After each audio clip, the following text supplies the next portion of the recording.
this is the movie theater we went into. It was pretty fancy, you know? And then here's the movie. Alright, I just got back from watching Tobey Maguire's Spider-Man 1. Re-releasing in theaters. I just watched it. I'm out here taking my dog out. But let me give you some of my little thoughts about it. Dude, in theaters it's such a different experience. Like, I watched a movie like 100 times before. But just in a movie theater, it's just so much better. Thank you to my grandma. She bought me tickets. As a little surprise, she bought me tickets for the first 3 Tobey Maguire movies and the 2 Amazing Spider-Man Andrew Garfield movies. Alright, I had some time to collect my thoughts. Now I can finally say what I need to say about this movie. It looked great. It was so cool seeing everything on the big screen, like, and surround sound, like, the music. I never noticed how good the music is in... I never noticed how good the music is in these movies. It's peak. Whoever put the music, because they're peak. I might literally add some songs to my playlist for real. This old guy in here, and he was like literally laughing at everything. Like, it wasn't even like funny scenes, and he was laughing. Like, it was kind of weird. There's nothing more I can say. Like, it looked better on a bigger screen. It sounded better with a surround sound, dude. Like, it was so peak. It was literally peak. Next week we got... I forgot to show you last time, but here's the inside of this theater. Look how fancy it looks. Like, woo! We got an arcade over here. Like, it's literally the fancy. I just got done watching Spider-Man 2, Tobey Maguire's Spider-Man 2. Honestly, rewatching Spider-Man 2, I low-key think it's my favorite Tobey Maguire Spider-Man movie. The way they portray Peter Parker's personal life with his Spider-Man life and how it's really affecting him. And people actually say that he gets beat up really bad in the movie, but I actually think that it's a great amount of when he gets beat up in this movie for real. Like, it's that little stuff that just like tests his character. I don't know if it's where I was sitting, but it low-key looked better for real. It looked better than the first one. So honestly, and the music was way better. Honestly, my ranking right now of the Spider-Man movies is Spider-Man 2 and then Spider-Man 1, okay? Yeah, I just think Spider-Man 2 looks better, the story's way better. Oh my god, dude, I keep on forgetting stuff, dude. They literally gave us posters, so literally I have 3 posters right here, the same poster.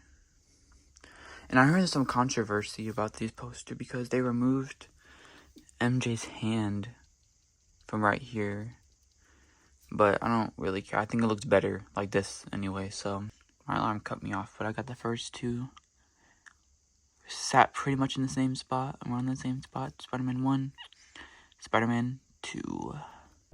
Dude, and I almost forgot to mention, dude, the guy next to me in the theater, he was literally like breathing so hard and just being so loud. He was talking to his son, dude. I think it was his son. I don't know. Breathing the whole time. He was just dude. And then, dude, when another scene where MJ and J. Jonah Jameson's son, the astronaut, kiss. I think his son like looked away, and he was like, "You would absolutely watch this sometime. You might have to watch it now or something." I'm like, dude, what? And yeah, dude, it's a little funny. And then he would like take his cup of ice. Like, I think he had like a drink, obviously, like a regular drink, but he took the ice. No, he usually took the lid off, and then would drink the of how loud he was being and how funny it was, dude. Best Tobey Maguire Spider-Man movie so far. I don't know why. It's everything I need, everything I want. Like, obviously Spider-Man 1's a classic, but Spider-Man 2 is just that, but better. Next Monday, Alright, over here, live footage in the theater. Got the live footage. Look at this. Look at these posters, dude. I swear Spider-Man 3 has to have the best marketing. Got the tickets right here. For some reason, we got Spider-Man 2 poster, Spider-Man 3. We didn't get the first Spider-Man poster. I'm kind of mad about that. Alright, next day, after watching Spider-Man 3, Alright, the next day after watching Spider-Man 3, it's alright. The seats we got were pretty much right, like, in the middle, so I got the perfect seat. Low key, watching it in theaters made me see and feel how rushed it is, dude. Like it felt so rushed. Like it was like movie started, the opening monologue, and then it was like boom, Harry's in a coma, boom, Sandman, boom, symbiote, boom, and all of a sudden it was the end of the movie. And I was like, dang, this is the longest Spider-Man Tobey Maguire movie, and it feels the shortest. Tobey Maguire, it's so funny. Literally, this is the only Spider-Man movie where I actually heard people laugh out loud in the theater, dude, because of Bully Maguire, dude. Yeah, the music, the symbiote music in here is so good.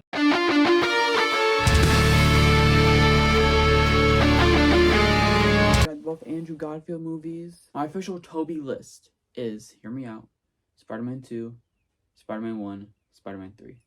That's my Tobey list, okay, of, you know, the best Tobey movies in order.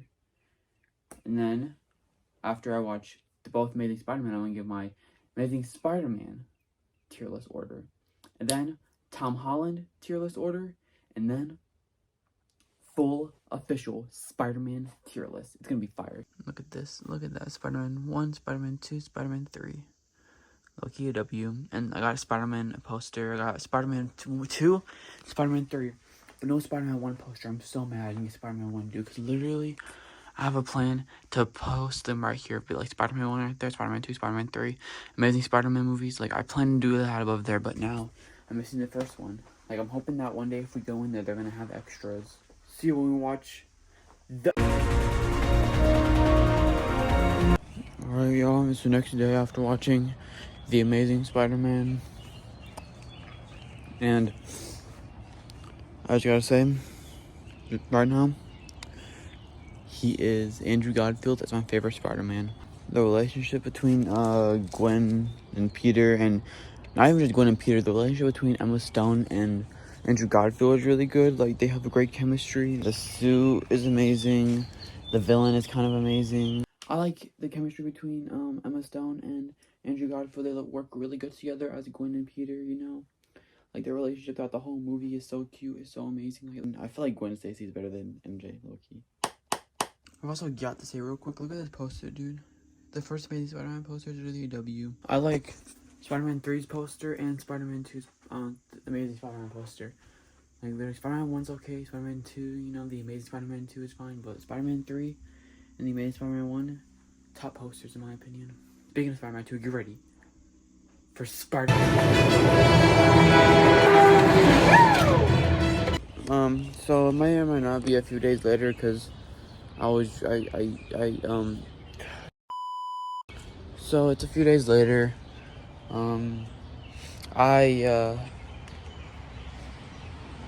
No. So it's a few days later. I really like this one. Like, I know it's more goofier than the other ones, but that's what I kind of like about it. As far as sequels go for Spider-Man movies, it's alright, you know? It's alright. It's good. I like it. I like it a lot. The suit is god tier. Like, it's literally the best Spider-Man suit that was ever put on screen. I think the Gwen and Peter relationship in the movie is really nice. Again, you know, it's not the best. There are some parts where I'm like, that's weird. Like when they get back together in the first movie at the end, just to break up at the beginning of this movie. Like, I feel like could have been some changes, you know. I feel like if I want to see this, I was thinking I probably could do a redo of the Amazing Spider-Man movies and make it a trilogy, because I do have some ideas of what I would like to have to fix up these movies. So if you want to see that, comment down below. But I do like the part where they kind of make New York feel like its own character, you know? Because, like, when the power goes out, like, Electro, like, messes with the grid and the power goes out, and, like, it's like they show the hospital people freaking out, and the plane's about to crash. I feel like that's something like that we don't really get to see, you know?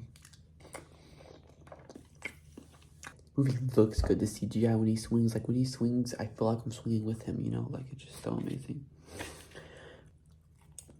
Me and my grandma bought tickets for the 3 Tom movies: Homecoming, No Way Home, Far From Home, or Homecoming, Far From Home, No Way Home, something like that.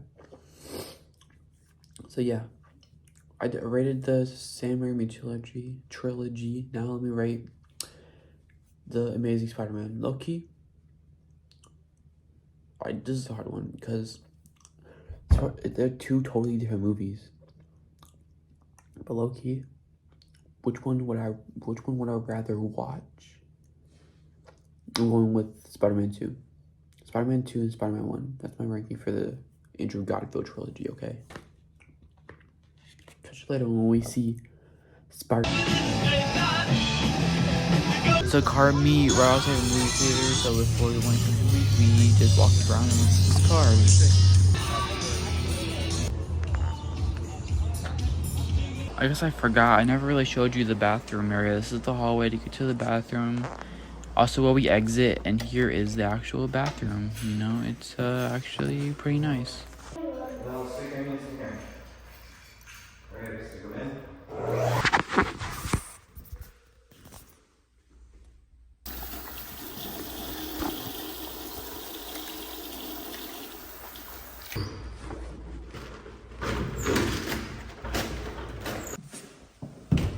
Alright, it's the next day after watching Spider-Man Homecoming.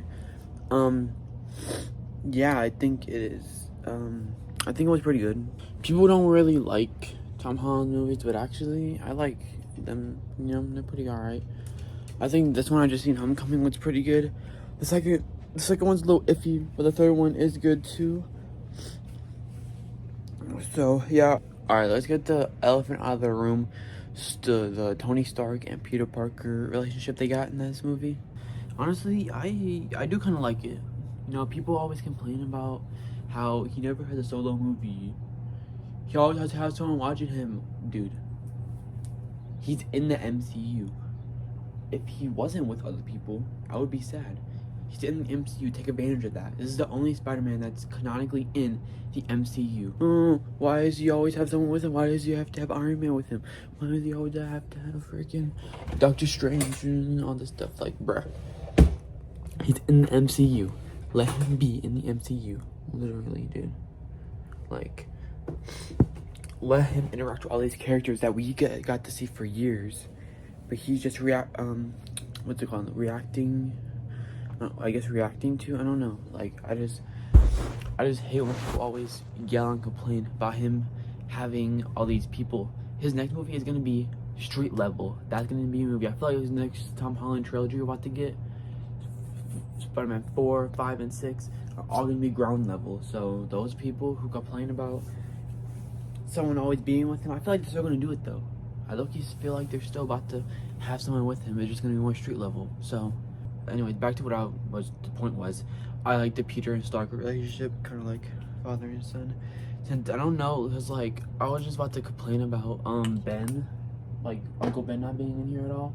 Not even a mention, but who knows, because Sony could have done the thing where they like didn't allow him, because I know they can't use some characters. That's probably why they didn't use Mary Jane Watson, you know, or like anybody. So I feel like Sony probably gave them like a handful of characters to use, and that's the only characters they can use, or they had to ask for specific characters and they said no. So that's probably what happened, low-key. They probably asked, okay, can we have a mention of Uncle Ben? Oh no, they probably was like, can we have Uncle Ben? No. Can we have a mention of him? No. So they can't do a little bit, but I wish that they would have. Speaking of Uncle Ben, Aunt May is one. Don't really like her. I don't care that she's young, but like she doesn't have that. Like, I don't know. She doesn't really get that mentor role till like the third movie, where she like gives him advice. But Aunt May right now, like it's weird. You know, and also another controversial take. I don't really care about the Stark tech. I kind of like it because, I don't know. Back then I even liked it too. So, you know, I like the Stark tech, advanced technology. Like every Spider-Man brings something different to the table, and like if you don't like the new Spider-Man, wait a couple years and then you're gonna get another one. And I feel like these next couple movies of him, Spider-Man 4, 5, and 6 with Tom Holland, are all gonna be more street level. So you're gonna get your non-tech Spider-Man. You know, but this one really hammers home the friendly neighborhood aspect of it. Like, he's like helping old ladies and stuff and all that. And yeah, on my hair, I have to blur that out, dude. Dude, this poster kind of sucks. I really wish they would have had him in his like coat. Oh my god, I forgot. Oh my god. Yeah, the poster sucks. But every time I watch this movie, I think of that one Bruno Mars parody Spider-Man did. Play the clip.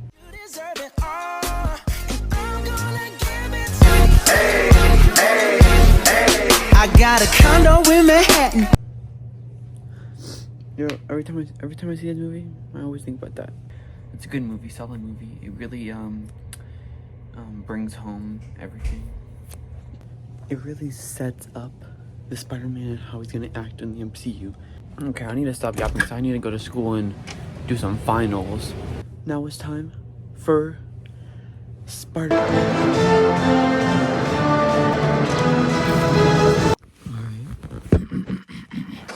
Just got done watching Spider-Man Far From Home.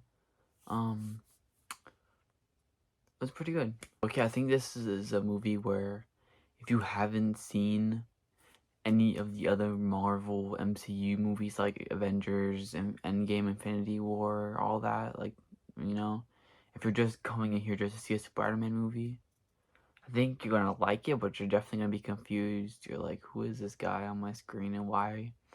Who is this Iron Man hero? Like, if you have like zero knowledge on every other superhero, all you know is Spider-Man, then you're gonna be confused. The new suit, the black and the black and red one, it's alright, I guess. You know, it's alright. I hate how in the MCU, when the Spider-Man suits, they like cover it in CGI. Like, I don't even know if they make an actual suit for him to wear or not, or if it's all CGI, but I'm pretty sure it's, I mean, I think he has a regular suit, but then the rest is just covered. Like, I understand, like, the eyes, because Deadpool's eyes move too, but he has an actual suit. This suit is literally covered in CGI from head to toe. It was alright, you know. I was going in here thinking that I really hated it, but I didn't hate it. I actually kind of liked it. Now, some stuff was kind of weird, like with Edith. Edith was kind of weird, you know. And I don't think they even bring it up at all anymore. You know what I think? I think that they had a plan for Peter Parker Spider-Man. Peter Parker Spider-Man in this MCU, Tom Holland Spider-Man. I'm 100% confident that they wanted him to be the new Iron Man. This, like, kind of perfectly sets up him to just become Iron Man in this universe. Like, he just takes over, you know? But I definitely think that if the fans want, I think they listen to the fans, literally, which is good. But I think their plan was to literally make Spider-Man become the new face of the MCU, the new Iron Man in the MCU, which is good, because he literally is the kind of like, when you think of Marvel, you think of, nowadays, you think of Spider-Man, you know, like, but I wonder if it was because of the fans and or Sony, because Sony, you know, they do whatever they want. They own Spider-Man, kind of. They're just sharing him a little bit with Marvel, so they can literally rip him out. Like, what if they make him the main face, and all of a sudden, rip him out of the MCU, you can't use him anymore, then what? Obviously, they'll probably pay a ton of money to get him back, but just what if Sony just rips him out? So I think that's why they didn't really want to make him the face of MCU, and they also listened to the fans, because the fans did not want him to become Iron Man Jr. So I definitely think Spider-Man 3 could have been very different if the fans were on board with him becoming Iron Man Jr. Because I'm definitely sure that if the fans were more on board with becoming him Iron Man, then Spider-Man 3 probably would have been him, just like it's like him struggling, you know, all this stuff. I definitely think Kraven Hunter would have been a villain, and I think by the end of the movie, he would have been like, you know what? Freak it. Widowy, freak it. And then he would have just kept his identity out there, took over Iron Man, probably made it like Parker Industries in the comics. Probably would have turned into that, you know, bought Avengers Tower, everything, you know. Definitely think they were going for that path for everything of Iron Man. But then the fans were like, no, I don't want that. And Marvel was like, okay, listen. Then Spider-Man 3, No Way Home. I wonder if they would have called it if they went for the Probably New Home. It's pretty good actually. New Home, Spider-Man New Home. I know that was a big rant. About Far From Home now. Far From Home. I really liked it. You know, I think because like, let's see, I don't even know. Okay, back to Far From Home. I really did like it. I like all these movies. Okay. Oh, and in the re-release they added so a deleted scene in here. A deleted scene, I guess you can say, where it's only at the start, I believe. At the very start, he's like, okay, I have to get my passport. I have to give any toothpaste. I have to stop this crime boss, and they show it, dude. Like, it's part of the deleted scene that was not in the original film, but I really do like it a lot. Like, I think it is very good to show like him fighting crime and all that.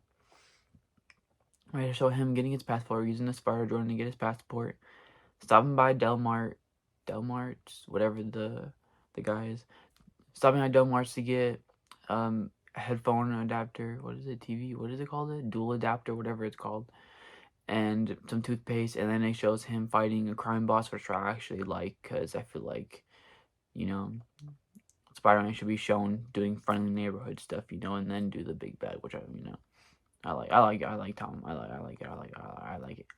I like it a lot. Well, Mysterio was pretty fun, you know, and like you walk in there, like if you know Mysterio, you know he's gonna turn bad. It's just a matter of when and how. And I think they kind of were a little lazy with that part. Like I feel like every single villain in Tom Holland's has something to do with Iron Man. The first two, you know, because Vulture, Iron Man like fricked him over, and then he became bad kind of, and then Spider-Man has to deal with it. And then this one, Iron Man fricked him over, and now Spider-Man has to deal with it. Like, I think Edith's kind of dumb too. I don't like Edith. I mean, I would have liked it. I feel like they should have. Edith would have been fine. But making it like military drone attacks, like all this high tech stuff, I feel like it shouldn't have done that. Now, if I would have done it like a, guess like a Friday or Jarvis type situation, Edith, where it wasn't like calling missiles, it was just like a very high tech AI. I feel like that would have been fine. Now we go to the last Spider-Man movie in up so far. Spider-Man 3, that's a magic number. Dude, okay, they just showed a video of all three Spider-Men in the start of No Way Home. Dude, they showed basically saying how much they care about us and all that, dude, all the fans. Okay, cool. I'm already get my grandma right now because she came in a little later, but I just wanted to say that before I forget. Kind of cool. Okay. Right. So, we're here. Just watched the last Spider-Man movie, Spider-Man No Way Home. I really did like it a lot. It was so fun. It's so cute. Like, I like the beginning. It obviously opens up with Tom Holland and MJ, and his identity is revealed and all that. Yeah, I just don't know how to express how I feel about this movie. Like, it's really good. I like it a lot. I had a deleted scene in there. They added more. They added. What did they add? I know they added more extended talk. Like, it's a couple minutes longer when all three Spider-Man are at the Statue of Liberty. They had that deleted scene talking. Yeah, the way they could just tie it all together is really good, but I'm really tired, so yeah. You all been waiting for. Here is my official Spider-Man tier list. Okay, number 8. I'm gonna say Far From Home.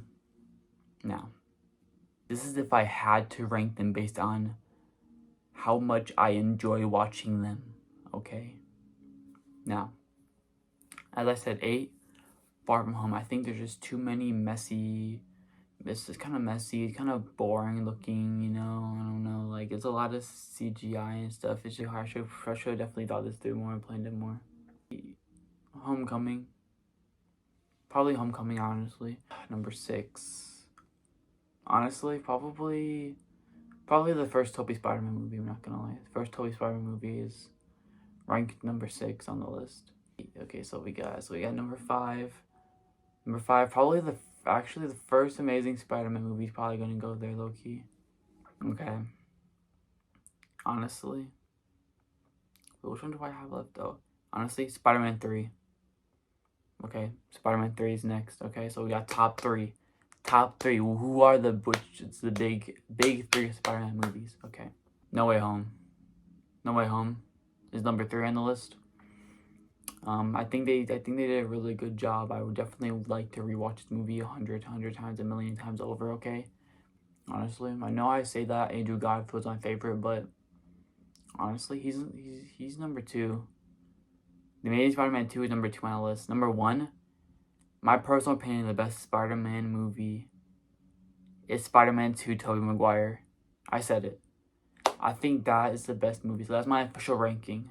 I know this is pretty short, but I think that's right now. Like, it changes. I rewatch it and it changes. But right now, as I'm speaking to this, here is my official ranking. I don't know how to. That's the end of this. It took like pretty much like about 2 months for me to finish this video. It's been cooking in the background for a while, but I can't wait to release it. Yeah, alright. Catch you later, I guess. I don't know. Alright.